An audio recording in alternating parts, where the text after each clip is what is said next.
तो आप सभी को नमस्ते प्रणाम। मैं आपका अपना ठाकुर प्रखर सिंह और रात के 10 बज चुके हैं और कहानी का जो सिलसिला है वह दस्तूर जारी है।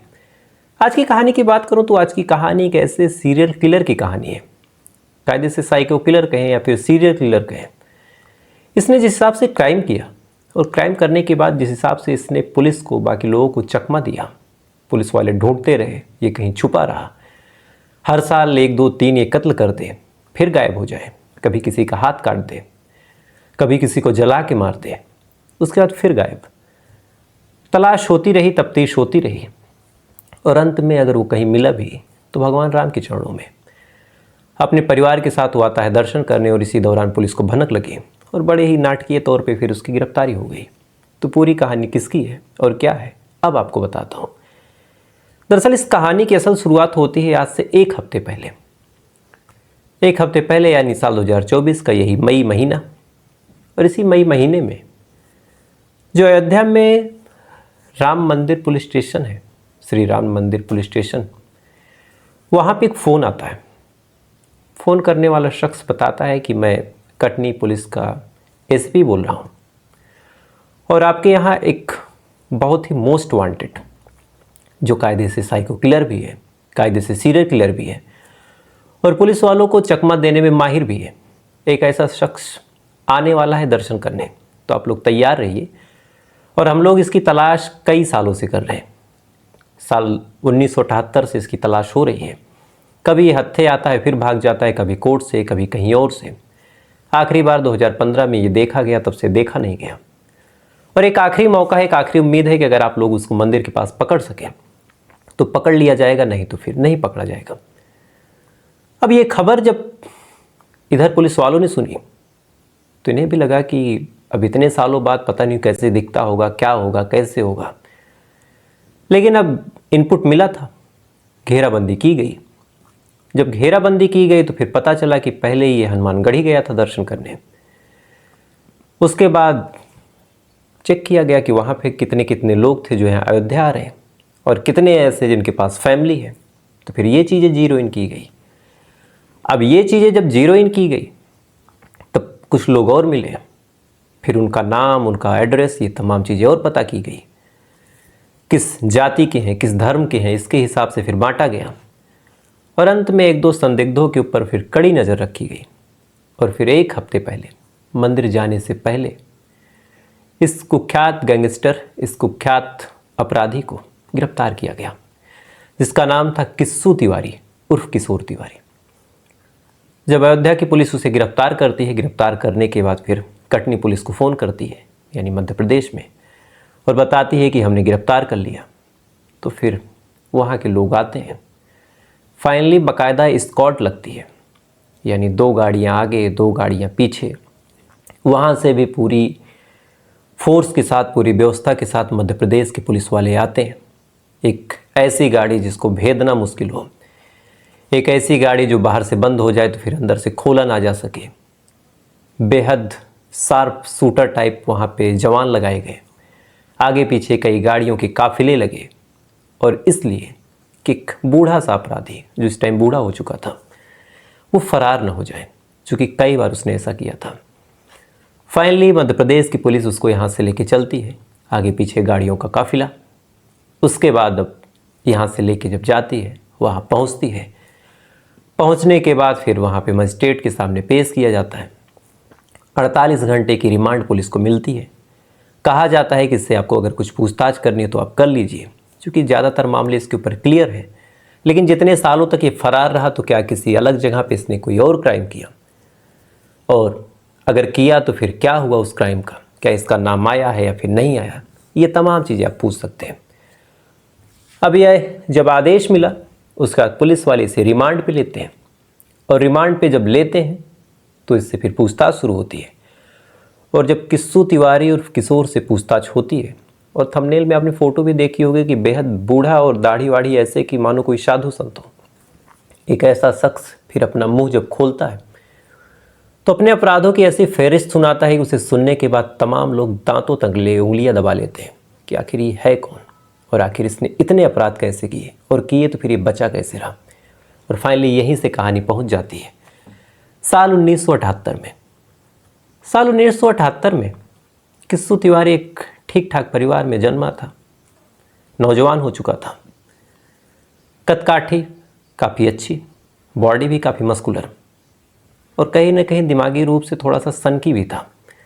आमतौर पे ये कहा जाता है कि जो ब्राह्मण होते हैं बड़े ही शालीन होते हैं, बड़े ही सौम्य होते हैं, सबसे बड़े मृदुल भाषा में बात करते हैं और ख़ासकर जिसका परिवार ही ब्राह्मण वाले कर्मों पर निर्भर करे, यानी आप मान के चलिए कि एक ऐसा शख्स जो परिवार को पालने के लिए, पोसने के लिए पूजा पाठ करे, तो फिर अपने बच्चों को भी पूजा पाठ के लिए ये संस्कार देता है कि आपको मृदुल बोलना है, आपको सबको जजमान बोलना है, बाबू साहब बोलना है और तमाम धर्म कर्म बेहद सौम्यता के साथ करने हैं। तो ऐसे ही परिवार में किस्सू जो तिवारी था उसका जन्म हुआ, लेकिन ये अपने परिवार के बिल्कुल विपरीत। परिवार वाले जहाँ सीधे साधे थे, वहाँ किस्सू तिवारी जो था काफ़ी नाराज़गी वाला स्वभाव का व्यक्तित्व रखता। ऐसे ही साल 1978 में किस्सू तिवारी का एक शख्स से झगड़ा हो जाता है जिसका नाम था भीम सिंधी। अब भीम सिंधी से जब इसका झगड़ा हुआ तो झगड़ा होने के बाद इसने पहली बार किसी के ऊपर हाथ उठाया। अब हाथ उठाया, मामला गांव के ही शख्स का था, तो आसपास के लोगों ने इस बात को दबा दिया और मामला कहीं बाहर गया नहीं। तमाम लोगों को समझाया गया, पंचायत बैठी और फिर किस्सू तिवारी से ये कहा गया कि तुम माफ़ी मांग लो और माफ़ी मांगने के बाद मामले को दबा दिया गया। अब इधर मामले को दबा दिया गया, लेकिन अब किस्सू तिवारी के मन में एक ईर्ष्या कि मेरी तो बेइज्जती हो गई। उसके बाद उसने फिर मौका देख के भीम सिंधी के ऊपर जानलेवा हमला किया और ये इसका पहला अटेम्प्ट टू मर्डर था। हमला किया, इत्तेफाकन किस्सू तिवारी के हमले से भीम सिंधी बच गया। उसके बाद मामला पुलिस में गया, पुलिस वालों ने इसकी तलाश शुरू की। पुलिस में मामला जाने के बाद जब तलाश हुई, फाइनली पुलिस वालों के हत्थे चढ़ा, लेकिन आसपास के कुछ लोगों ने फिर इसकी ज़मानत करवा दी और ज़मानत करवाने के बाद इसको बाहर भेज दिया और कहा कि जाओ कुछ कमाओ और गांव देश से दूर रहो तुम। साल 1978 में इसका पहला मामला था। धीरे धीरे वक्त आगे बढ़ा, लेकिन यही जब इसकी ज़मानत हो गई तो शायद इसकी ज़िंदगी की सबसे बड़ी गलती थी और आसपास के लोगों की भी। साल 1984 में इसका दो लोगों से झगड़ा होता है जबलपुर में। एक का नाम राजू और दूसरे का नाम कुछ और। कायदे से राजू सोनी से जब इसका झगड़ा हुआ और झगड़ा होने के बाद फिर इसके दिमाग में आइडिया आया कि ये काफ़ी पैसे वाला है, तो कुछ पैसे इससे ऐंठे जाएँ। तो फिर इसने राजू सोनी को किडनैप कर लिया, किडनैप किया। किडनैप करने के बाद पैसे वैसे की डिमांड करी, पैसे मिले नहीं। तो फिर ये क्या करे, अब इसे लगा कि अगर वापस कर देंगे तो ये धंधे की वसूल के भी खिलाफ है। तो फिर अपने रुआब को बनाने के लिए फिर इसने 1984 में राजू सोनी को कटनी और पन्ना बॉर्डर के पास ले जाके एक जंगल में मार दिया। मारने के बाद लाश वहीं पे फेंक दी और खुद फरार हो गया। उसके बाद परिवार वालों को जब लाश मिली, मामले की तफ्तीश शुरू हुई, तो उस टाइम ना ही उतने सर्विलांस थे, ना ही उतनी चीज़ें थी, कहीं से भी इसका नाम वाम आया नहीं। मामला रफा दफा हो गया। इसके बाद ये बाइज्जत घूम रहा, किसी को कानो कान खबर नहीं किसने ऐसा कुछ किया था, क्योंकि ये था कटनी में और कांड किया था इसने जबलपुर में। इसके बाद फाइनली साल 1986 आ जाता है। साल 1986 आने के बाद इसका एक दोस्त था और साल 1986 की जनवरी महीने की पहली तारीख थी। तमाम लोग न्यू ईयर सेलिब्रेशन के लिए इधर उधर जाया करते हैं। ऐसे ही इसका एक दोस्त था जिसका नाम था राजेंद्र असरानी। काफ़ी जिगरी यार था, दोनों एक दूसरे के साथ घूमते फिरते, एक दूसरे के साथ ड्रिंक वगैरह करते। 1986 में पहली जनवरी को अपने दोस्त के साथ एक ढाबे पे जाता है। वहाँ पे जाने के बाद फिर बातचीत होती है, दोनों दोस्त पार्टी करते हैं, एंजॉय करते हैं और इसी दौरान किसी बात को लेके राजेंद्र असरानी और किस्सू तिवारी के बीच झगड़ा हो जाता है। अब झगड़ा हुआ, झगड़ा होने के बाद कायदे से हाथापाई शुरू हो गई। अब जब हाथापाई शुरू हुई तो इसी दौरान राजेंद्र असरानी थोड़ा सा कमज़ोर पड़ता है और किस्सू तिवारी उसे जो था एक चारपाई पे मारता है।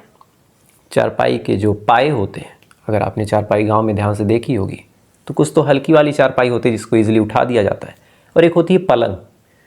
पलंग थोड़ी सी मजबूत होती है और उसमें मोटे मोटे लकड़ी के वो पाँव लगे होते हैं, वो थोड़ी सी भारी होती है और कायदे से गांव की भाषा में अगर बोला जाए तो उसमें काठ लगा होता है, काफ़ी ठोस, काफ़ी कठोर। और नॉर्मली जो हल्की वाली चारपाई होती है उसमें बांस लगे होते हैं। तो ऐसे ही एक चारपाई पे जब उसके सर को पटकता है तो पटकने के दौरान जब उस काठ पे उसका सर पड़ता है तो सर फट जाता है, काफ़ी खून बहता है, बहने के बाद बेहोश होता है वो। और जब वो बेहोश होता है तो फिर इसे समझ नहीं आता कि क्या करें। मन में आवेश भी था और ये भी था कि अब तो इसको मार ही दिया, सरवर फट ही गया। तो उसको घसीटते हुए एक चूना भट्टी के पास लेके जाता है और भट्टी के पास ले जाने के बाद फाइनली भट्टी में डाल के जला देता है।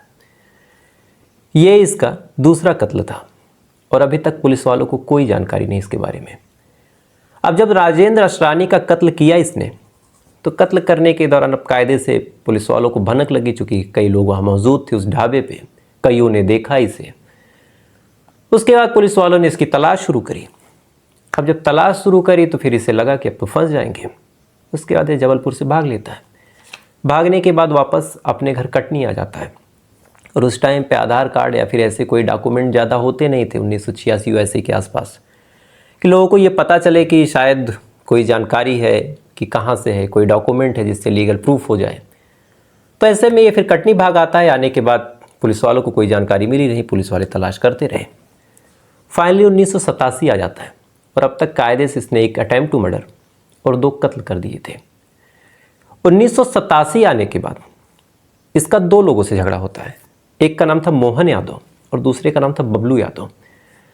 मोहन यादव और बबलू यादव से जब इसका झगड़ा होता है तो पहले तो इन दोनों ने इसको जम के पीटा।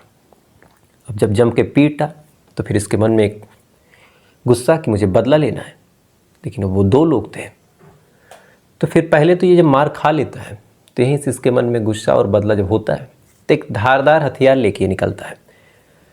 निकलने के बाद ये मोहन यादव और बबलू यादव को एक सुनसान जगह पे जब देखता है तो देखने के बाद उनके ऊपर हमला करता है। हमला पहले सर पे करता है, जिस वजह से ये दोनों बेहोशी के कगार पे आ जाते हैं। और जैसे ही आधा होश और आधा बेहोश ऐसी हालत में लोग होते हैं तो उसी धारदार हथियार से मोहन यादव और बबलू यादव के इसने दोनों हाथ काट दिए। यानी आप सोच के देखिए कि दोनों हाथ काट के अलग कर दिए, चूँकि इन दोनों ने इसे पीटा था। इतना करने के बाद जान छोड़ के चला जाता और कहता है कि बिना हाथ की पूरी ज़िंदगी गुजारो। इसके बाद फिर मामला पुलिस में गया, फिर इसकी तलाश हुई। लेकिन इसी दौरान एक और चीज़ होती है। दरअसल कहीं से भनक इसे लगती है कि इसकी बहन का उसके ससुराल वालों से संबंध अच्छा नहीं, 1987 में ही। अब ये जानकारी जब हाथ लगी तो फिर अपने जीजा, उसके भाई, उसके ससुराल वालों से खुन्नस खाने लगा। इसी दौरान एक और चीज़ हुई। 1987 में इसकी जो बहन थी उसको उसके ससुराल वालों ने जला के मार दिया। ये खुद पुलिस वालों के पास जा नहीं सकता था, चूँकि खुद पुलिस की आंखों की किरकिरी बन चुका था। और पुलिस में ज़्यादा इसे यकीन भी नहीं था कि पुलिस वाले कानूनन तौर पे सज़ा दिलवाएं। तो उसके जहन में एक चीज़ थी कि बदला तो मुझे खुद लेना है, लेकिन अब कैसे? तो फिर इसने अब जुगाड़ बैठाया। सबसे पहले अपने बहन के पास जाता है, उसके घर पे। बहन तो मर ही चुकी थी। वहाँ जाने के बाद अब पहले चूँकि जीजा तो फरार था, मामला पुलिस में गया था, तो उस टाइम जीजा का जो भाई था प्रदीप दुबे, पहले उसे देखता है और देखने के बाद जैसे उसे पाता है अकेले में, गोली मार देता है। और मारने के बाद कहता है कि अभी तुम्हारे परिवार में और भी लोग बचे हैं। प्रदीप दुबे को जब गोली मारता है, यानी जीजा के भाई को, तो यहीं से फिर पुलिस को पुख्ता यकीन हो जाता है कि ये कोई अपराधी किस्म का आदमी है। चूँकि अब तक छोटी मोटी खबरें लग रही थी, लेकिन इस मामले में पुलिस को जानकारी थी कि एक महिला को जला के मारा गया। उसके बाद जब पता चला कि जलाने वालों को भी किसी ने गोली मार दी, तब तलाश जब हुई, नाम निकाला गया, तो पता चला कि ये किस्सू तिवारी ही था। इसके बाद पुलिस वाले तलाश करते रहे और इधर ये अपने जीजा की तलाश करता रहा। यानी पुलिस इसके पीछे, ये जीजा के पीछे। फाइनली अंत में शरद दुबे जो इसका जीजा था वो भी इसके हत्थे चढ़ता है और ये उसे भी मार देता है। तो कायदे से अगर आप जोड़े तो 1984 में एक कत्ल राजू सोनी का, 1986 में इसने राजेंद्र असरानी का कत्ल किया जो इसका दोस्त था। फिर इसने 1987 में ही मोहन यादव और बबलू यादव के हाथ काट दिए। और फिर शरद दुबे और प्रदीप दुबे, यानी एक जीजा और जीजा का भाई, उनको मार दिया। तो इतने अपराध इसने महज 3 सालों में किए। 3 सालों में 4 हत्याएं की और 2-3 लोगों पे जानलेवा हमला किए। इतने तो रिकॉर्डेड इसके अपराध हैं। इसके बाद अब पुलिस वाले आते हैं। आने के बाद फाइनली पुलिस वालों के हत्थे चढ़ता है, गिरफ्तार भी होता है। गिरफ्तार होने के बाद फिर ये पुलिस वालों को चकमा दे के फरार हो जाता है। चकमा दे के फरार हुआ। इसी दौरान ये अपराध की दुनिया और गैंगस्टर इन तमाम चीज़ों में जब इसका नाम होने लगा, लोग इससे डरने लगे। तो हर फील्ड में अगर बॉलर है तो बैट्समैन भी है, बैट्समैन भी है तो बॉलर है। तो माफिया वाली फील्ड में कोई इस पक्ष से है तो सामने भी कोई गैंगस्टर होगा, तो इधर भी था। तो इसके अपोजिशन में एक दूसरा गैंगस्टर था जिसका नाम था मुन्ना चीना, और बाकायदा उसे सरकार से सुरक्षा प्राप्त थी, कायदे से पुलिस वालों से। चूँकि वो जेल में था, वहाँ भी उसे कुछ थ्रेट था। तो जैसे आजकल लॉरेंस बिश्नोई हुए या फिर ऐसे लोग हुए, उन्हें बख्तरबंद गाड़ी में लाया जाता है। तो ऐसे ही मुन्ना चीना के ऊपर भी सिक्योरिटी लगी हुई थी, क्योंकि वो अपने टाइम का अपराधी था। तो इत्तेफाकन 1996 में मुन्ना चीना की तबीयत खराब होती है। अब तबीयत खराब हुई, तबीयत खराब होने के बाद उसे हॉस्पिटल लाया गया। जब हॉस्पिटल लाया गया तो फिर मुन्ना चीना के हॉस्पिटल आने की खबर आसपास के इलाकों में फैली। यहीं से फिर इसको भी भनक लग गई कि मुन्ना चीना वहाँ आया है और यहाँ कुछ हो सकता है। फाइनली ये भेष बदल के हॉस्पिटल पहुँचता है और बाकायदा पुलिस अधिरक्षा में ही मुन्ना चीना की गोली मार के हत्या करता है और फिर वहाँ से फरार। इसके बाद अलग अलग मामले ये करता रहा, कभी पुलिस वालों के हत्थे चढ़ता फिर फरार होता। कहते हैं कि एक बार ये कोर्ट में गया था, वहाँ से फरार हो गया। लगातार ये भेष बदलने में माहिर, लगातार ये पुलिस को चकमा देने में माहिर। 1978 से इसके अपराधों की फहरिस्त शुरू हुई थी और फाइनली 2015 में आखिरी बार इसके ऊपर जो रजिस्टर्ड मुकदमा हुआ आर्म एक्ट के तहत, तब तक इसके ऊपर 22 मामले हो चुके थे, जिसमें कई सारी हत्या के थे, कम से कम 6 से 7। बाकी अटेम्प्ट टू मर्डर, लूटपाट, अपहरण करना, धमकी देना और न जाने कितने ऐसे मामले जिनकी जांच अभी की जा रही। फाइनली 1978 के बाद इसे 2015 में गिरफ्तार किया गया आर्म एक्ट के तहत। फिर ये चकमा दे के फरार होता है और जब फरार होता है तो फरार होने के बाद जो अभी तक खबर निकल के सामने आई, चूँकि भी बहुत सारी चीज़ें इसे पूछताछ करनी बाकी है, ये चला जाता है वहाँ पे हरिद्वार और वहाँ पे आश्रम बना के रहता है। बाकायदा इसने दाढ़ी बनाई, अपने आप को एक साधु के रूप में प्रस्तुत किया। कायदे से इसकी उम्र भी काफ़ी हो चली थी, अभी आप थंबनेल में फ़ोटो भी देखे होंगे, काफ़ी बुढ़ा हो चुका था। इधर इसके अपराधों के सिलसिले इस कदर बढ़ चुके थे कि लगातार जब भी कोई एसपी आता, लगातार उस थाने में कोई दरोगा आता, पता चलता कि मोस्ट वांटेड कौन है तो इसी का नाम। तो कहते हैं कि कुछ टाइम पहले तो डायरेक्ट जो हाई कोर्ट ने आदेश दिया था एसपी को कि 48 घंटे के अंदर गिरफ्तार कीजिए, नहीं तो फिर आपकी खैर नहीं, आप लोग कर क्या रहे हैं। इसी के बाद से फिर अलग अलग टीमें बनाई गई। टीमें बनाने के बाद फिर अलग अलग राज्य में, अलग अलग ज़िलों में उन टीमों को दौड़ाया गया, तमाम मुखबिर एक्टिव किए गए और फिर ये कहा गया कि खोजा जाए। तो फिर यही अलग अलग राज्यों में तलाश करने के दौरान, अलग अलग जगहों पे तफ्तीश करने के दौरान ये खबर निकल के सामने आई कि जो किस्सू तिवारी है वो अयोध्या आएगा दर्शन करने भगवान श्री राम के, और इसी दर्शन के दौरान ही इसे गिरफ्तार किया जाता है, वरना फिर ये फरार हो जाएगा। तो फिर क्या, कटनी पुलिस अधीक्षक ने, जो वहाँ के एसपी साहब थे, उन्होंने कांटेक्ट किया। कांटेक्ट करने के बाद फिर कहा कि गिरफ्तार किया जाए। फिर यहाँ घेराबंदी हुई। यहाँ पे अपनी 3 बेटियों के साथ आया था। 3 बेटियाँ भी अब बालिग हो चुकी हैं, शायद शादी के लायक, चूँकि इसकी उम्र ही इतनी थी। और इसकी दाढ़ी वाड़ी देख के ऐसा लगा कि शायद कोई साधु है। और इत्तेफाकन देखिए कि वहाँ पे मेरे पड़ोस के रहने वाले एक लोग गए थे, वहीं पे उनकी जॉब है। तो उन्होंने जब ये पूरा कांड देखा तो उन्होंने बताया कि एक तगड़ी कहानी आपको मिलेगी। मैंने कहा बताइए भाई। तब उन्होंने कहा कि एक 22 साल 23 साल का गैंगस्टर, जो इतने सालों से गैंगस्टरी कर रहा, वो गिरफ्तार हुआ है और इस पर आप रिसर्च कीजिए तो कहानी मिलेगी। तो पहले तो मैंने रिसर्च करी तो ये तो पता चला कि हाँ इतने अपराध हैं, लेकिन 1978, 1984, 86 में उसने किसको मारा वो चीज़ें मिल नहीं रही थी। तो कायदे से ये कहानी मैं आपको 7 दिन पहले सुनाने वाला था, लेकिन 7 दिन से लगातार ये पता करने में कि किसको मारा, कहाँ मारा, कैसे मारा, किस वजह से मारा, तो 7 दिन लग गए। खैर आज बड़ी गर्मी भी है तो इस कहानी को ही समाप्त करते हैं। लाइट वाइट है नहीं तो इन्वर्टर से फ़ैन चलाऊँगा तो आवाज़ आएगी। तो फिलहाल ये थी पूरी कहानी। अब आपसे कल फिर मुलाकात हुई किसी दूसरी अच्छी कहानी के साथ। तब तक अच्छे रहिएगा, खुश रहिएगा, अपना ख्याल रखिएगा, अपने देश का ख्याल रखिएगा। जय हिंद, वंदे मातरम।